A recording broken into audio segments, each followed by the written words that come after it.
Have you ever found yourself wanting to say something sexy in the heat of the moment, but the words just wouldn't come? Or maybe you've tried dirty talk and it felt so awkward that you both ended up laughing instead of feeling turned on. You're definitely not alone. The disconnect between what we imagine saying and what actually comes out of our mouths during intimate moments is something many adults struggle with, regardless of how experienced they might be. Welcome back to the channel where we explore the topics that matter to you that rarely get discussed with the depth and nuance they deserve. Today, we're diving into the art of dirty talk, a skill that can transform your intimate experiences when done with confidence and authenticity. What makes dirty talk so powerful isn't just the words themselves, but how they engage our most important sexual organ, the brain. Words can create anticipation, express desire, and build connection in ways that physical touch alone sometimes can't. Yet many of us feel tongue-tied or self-conscious when trying to verbalize our desires. Today, I'll share practical approaches to help you find your authentic voice in the bedroom, whether you're completely new to dirty talk or looking to refine your technique. We'll explore why it matters, how to start if you're feeling shy, and ways to build your confidence without sounding like a bad adult film script. Let's start with understanding why dirty talk can be so impactful in the first place. Verbal communication during intimate moments engages multiple senses simultaneously. It creates a mental and emotional dimension to physical pleasure, helping partners stay present and connected. For many people, hearing their desires spoken aloud validates their feelings and deepens trust. It's not about performing or saying what you think you should say. It's about expressing genuine desire and creating a shared experience. The first key to effective dirty talk is starting from a place of authenticity. The most compelling dirty talk isn't about mimicking what you've heard in movies or read in books. It's about expressing what you're genuinely feeling, thinking, and desiring in the moment. Begin by simply narrating your experience, what you enjoy about your partner, what feels good, or what you'd like to happen next. Simple phrases like, "I love when you touch me there," or "you feel amazing," can be incredibly effective because they're genuine and specific to your experience. If you're feeling shy or uncertain, start small. You don't need to jump straight to explicit language if that doesn't feel natural. Begin with appreciation and build from there. Tell your partner what you find attractive about them. Describe how they make you feel. Even a whispered, "yes" or "don't stop" can be incredibly arousing when said with intention. The key is to match your words with your comfort level, pushing yourself slightly outside your comfort zone while still feeling authentic. One exercise that can help is to practice when you're alone. This might sound strange, but saying certain phrases out loud can help you get comfortable with the sound of your own voice expressing desire. Try saying something simple like, "that feels good," or "I want you," and notice how it feels. Does it make you laugh? Feel embarrassed? That's normal.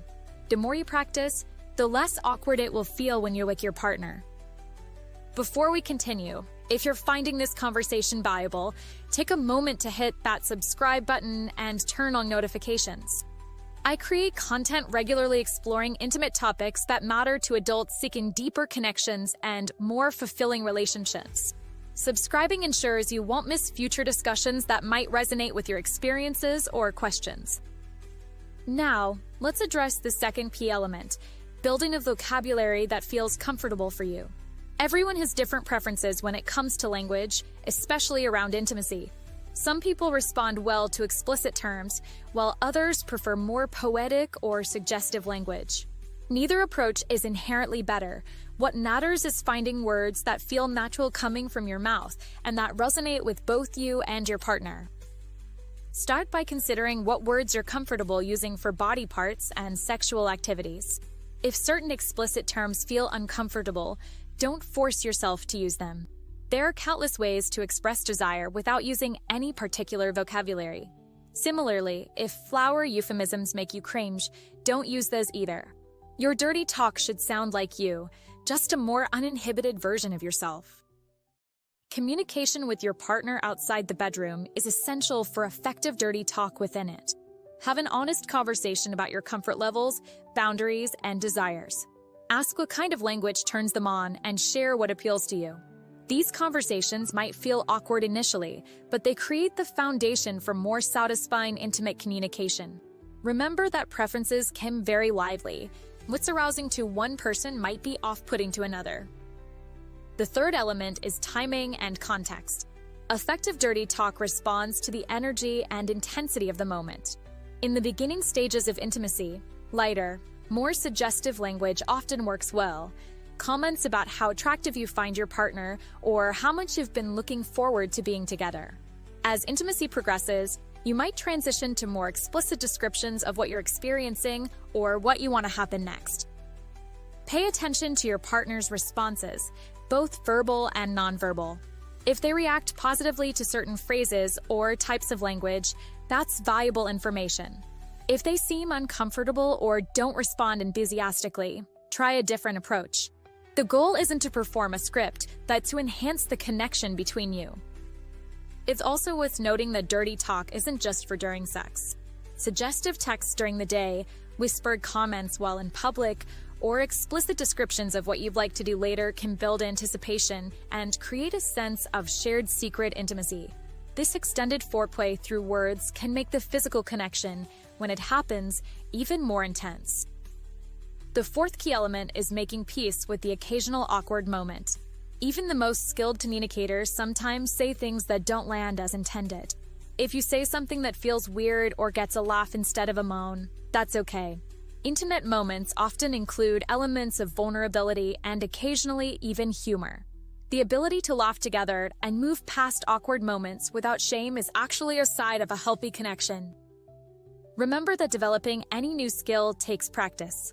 You wouldn't expect to be fluent in a new language immediately, and the language of desire is no different.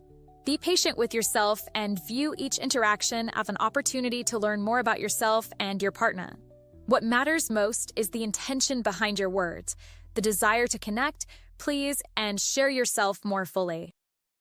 For those who still feel stuck, consider using resources like erotic literature or adult content as inspiration, not to copy directly, but to expand your understanding of different approaches.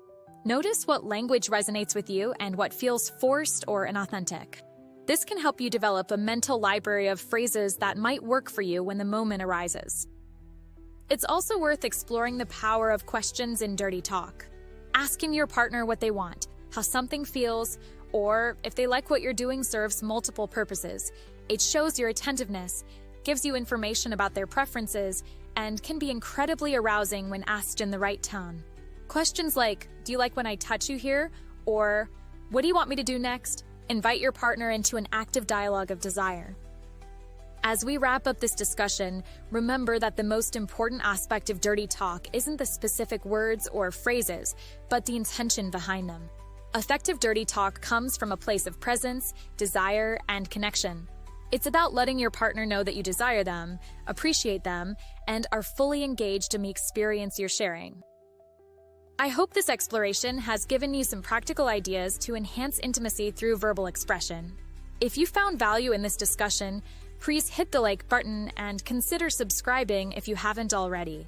Your engagement helps more people find these conversations and signals that mature, thoughtful discussions about intimacy are valuable. I'd love to hear your thoughts in the comments below.